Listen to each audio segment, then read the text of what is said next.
জীবনটা দেখতে দেখতে কখন যে শেষ পর্যায়ে চলে আসে হয়তো আমরা কেউ বুঝতেও পারি না। ব্যস্ততার ঘূর্ণিতে ঘুরতে ঘুরতে আমরা ভুলে যাই এই জীবন ক্ষণিকের।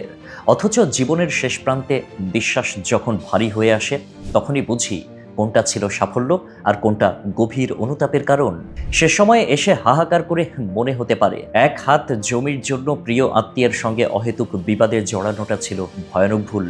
কিছু ভোগবিলাসের জন্য মিথ্যা ঘর বাঁধার স্বপ্ন দেখিয়ে কারো মন ভাঙাটা ছিল অনৈতিক। ক্ষমতার মোহে দুর্বল প্রতিবেশীকে হয়রানি করাটা ছিল নিষ্ঠুরতা। অসৎ পথে সম্পদের পাহাড় গড়ে তুললেও তার ভার বইতে হবে চিরজীবন। উন্নতির সিঁড়ি বানাতে গিয়ে বন্ধুদের সাথে বিশ্বাসঘাতকতা দিনের শেষে বিবেকের কাঠগড়াই আমাকে অপরাধী করে রাখবে। অকারণে কাউকে কষ্ট দেওয়া, অপমান করা, এগুলোই একদিন ফিরে আসবে তীব্র অনুশোচনা হয়ে। জীবনের শেষ পর্যায়ে এসে হয়তো আফসোস করব আমরা, ইস যদি কিছু বিষয়ে ছাড় দিতে পারতাম, জীবনটা আজ অনেক সুন্দর হতে পারত, রঙিন হতে পারত। সত্যি কথা হলো, অনেক টাকা না থাকলেও জীবন চলে, কিন্তু টাকা দিয়েও ভালোবাসা কেনা যায় না, শান্তি কেনা যায় না।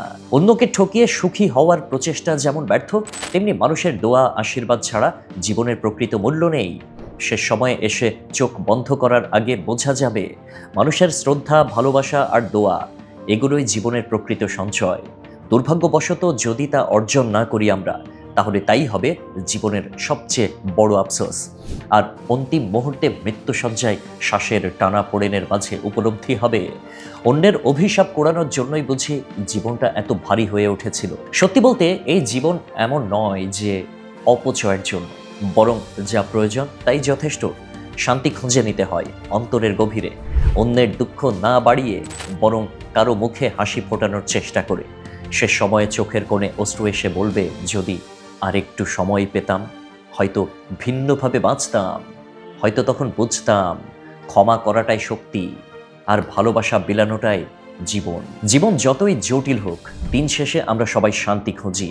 দৌড়ঝাঁপ, সংগ্রাম, ত্যাগ আর প্রাপ্তির হিসেব নিকেশ করতে করতে আমরা এতটাই ক্লান্ত হয়ে পড়ি যে হঠাৎ কোনো এক সন্ধ্যায় জীবন আমাদের থমকে দাঁড়াতে বলে। সময়টা তখন আর আমাদের হাতে থাকে না। অতীতের সমস্ত সিদ্ধান্ত যেন সিনেমার পর্দার মতো এক এক করে চোখের সামনে ভেসে ওঠে। তাই জীবনের শুরুতেই যদি আমরা বুঝতে পারি জমি, সম্পদ, ক্ষমতার মোহে অন্ধ হয়ে নয়, মানুষের ভালোবাসা, দোয়া আর পরম শান্তির জন্যই জীবন সাজানো উচিত, তাহলে এই জীবনের শেষ মুহূর্তগুলো কেবল আফসোসের নয়, বরং প্রশান্তির আলোয় আলোকিত হবে। আমাদের জীবনটা আসলে অনিশ্চিত, কখন যে থেমে যাবে কেউ জানি না। আজই সময় নিজেকে প্রশ্ন করার, আমি কি এমন কিছু করছি যা আমাকে শেষ বেলায় শুধু অনুতাপ এনে দেবে, নাকি আমি এমন জীবন করছি যেখানে শান্তির নিঃশ্বাস ফেলে বলতে পারবো, আলহামদুলিল্লাহ, আমি তৃপ্ত।